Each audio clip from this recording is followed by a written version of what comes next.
So, three central banks just delivered a verdict on inflation, and it confirmed what most people in Washington and the world already know. Trump has broken the global economy. He has broken the conditions that allowed inflation to be tamed in the first place.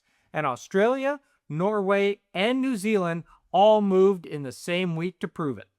This is not a projection, people. Central banks do not raise rates or issue emergency warnings based on projections.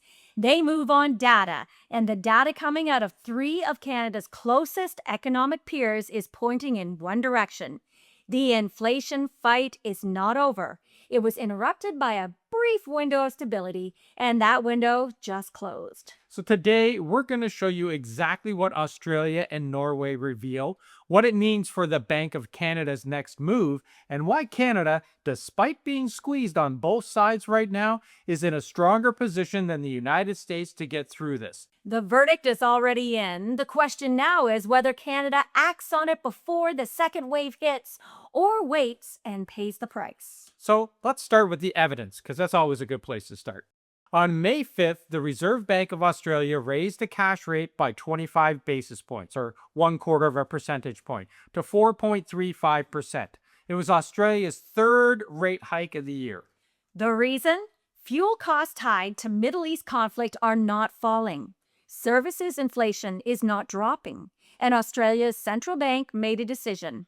Waiting for things to calm down on their own risks letting the inflation psychology take hold before you can stop it. And that psychology is really the dangerous part here. When people and businesses start expecting prices to keep rising, they act on it. Workers ask for higher wages because their costs are already going up. Businesses raise prices before the next shipment even arrives. Heck, even landlords build the expectation into rent increases. And once that cycle starts, a central bank is not just fighting real-time prices, it's fighting a mindset. So Australia decided it would rather act now than chase that later. Norway, they moved in the same way on the same day. Norges Bank raised its policy rate from 4% to 4.25% and warned that rates could go as high as 4.5% before the year is out.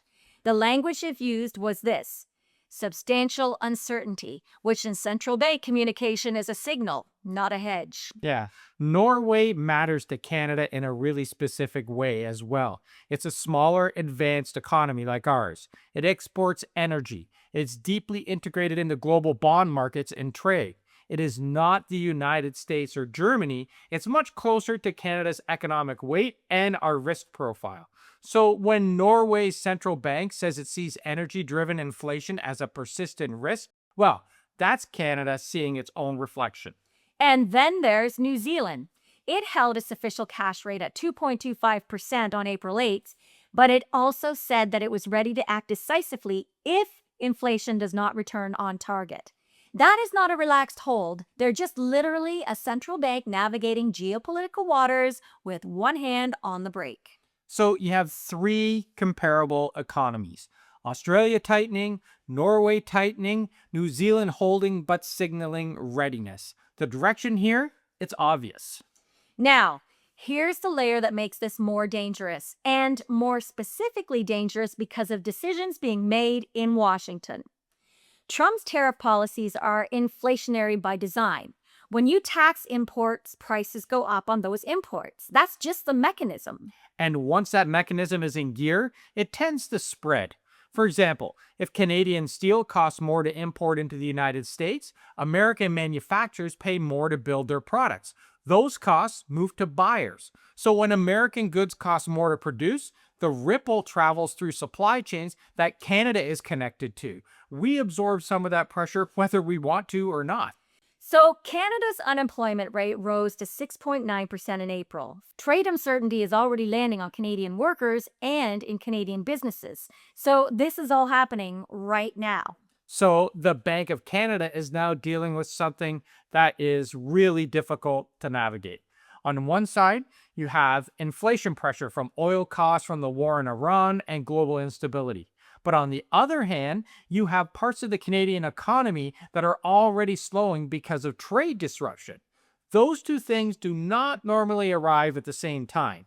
But when they do, raising rates to fight inflation risks accelerating an economic downturn. But refusing to act risks letting inflation get into wages, services, and expectations. Basically, you've got a catch 22 situation.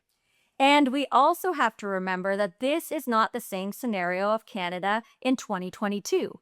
Back then, the economy was running hot and inflation was demand driven.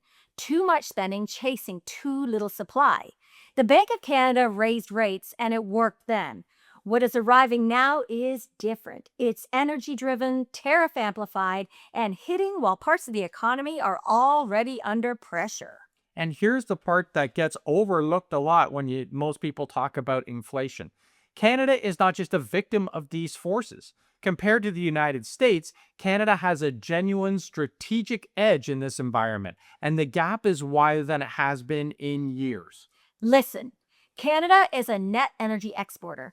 We have LNG coming online. We have strategic minerals that Europe, Japan, and South Korea need right now.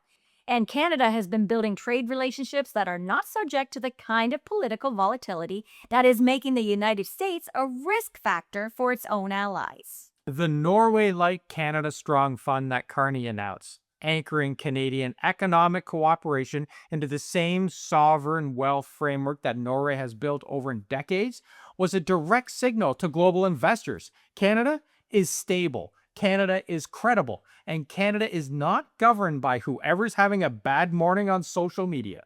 That credibility has a direct effect on Canadian bond yields. When global investors trust a country's institutions and economic direction, they accept lower yields to hold its debt. Lower bond yields feed into lower fixed mortgage rates. So Canada's institutional credibility, it shows up in what Canadians pay to borrow money. Yeah, the American position, well, that is just the opposite.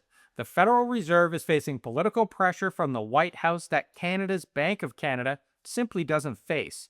European investors have already started treating American financial assets as higher risk than they were a year ago. So when investors demand higher returns to hold American bonds, then US yields, they go up. And they drag Canadian fixed rate yields with them even when Canada's own fundamentals and foundation is solid. Tiff Macklem has independence that Jerome Powell is actively fighting to defend. In this environment, that independence is a competitive advantage, not just politically, but financially. It directly affects the mortgage market. So let's talk about what's actually important to the average Canadian. The Bank of Canada's overnight rate. You know, the rate that moves your variable mortgage, your line of credit, your business loan. Well, that held at 2.25% on April 29th. If the inflation picture does not shift significantly in the next few months, there's a chance that it might even hold through summer. Fixed mortgage rates, though, are a separate calculation. Fixed rates are set by bond yields, the return global investors demand to lend Canada money. The Bank of Canada doesn't control that rate. So when global yields rise because investors are pricing in persistent inflation risk, Canadian fixed rates, they follow. The bank can hold all it wants and fixed mortgage costs can still move upward. So if you're renewing a 5-year fixed mortgage in the next 6 months, watch the bond market as closely as you watch the Bank of Canada announcement calendar. Those are two completely different signals. And right now, they're not pointing in the same direction at all. Now, for renters and business owners, the same logic applies. If your landlord or your supplier is carrying floating rate debt, pressure on their financing costs will find its way into what they charge you.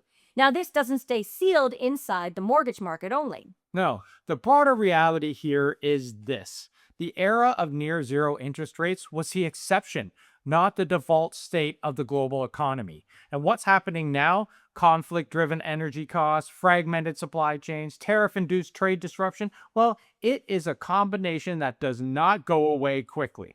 So Australia and Norway, they're not overreacting. They're actually being deliberate. And the Canadian response, well, it should match that tone. Canada has the energy, the minerals, the partnerships, and the institutional credibility to navigate this better than most of its peers. What Canada does not fully control is the timeline. If Trump's trade war keeps feeding inflation into the North American system, and if global energy costs stay elevated through the summer, then the Bank of Canada's window to hold rates steady gets narrower each month.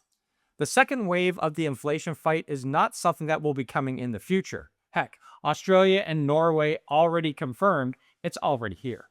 Luckily, Canada has come into this moment better positioned than it was in 2022. The CUSLA coordination with Mexico, the European partnerships, the energy export deals with Asia. These are not small things in a world where the United States has become an unpredictable anchor. Canada has built options. Now we find out whether they are enough. Fingers crossed. So here's what we want to hear from you. This is a good question. Do you think that the Bank of Canada actually holds rates flat through the summer? Or does a second inflation wave force Macklem's hand before September? Drop your thoughts in the comments below, and if the inflation is already showing up in your renewal, your rent, or your business costs, let us know that too, because this may not be a future problem. For a lot of Canadians, it's already here.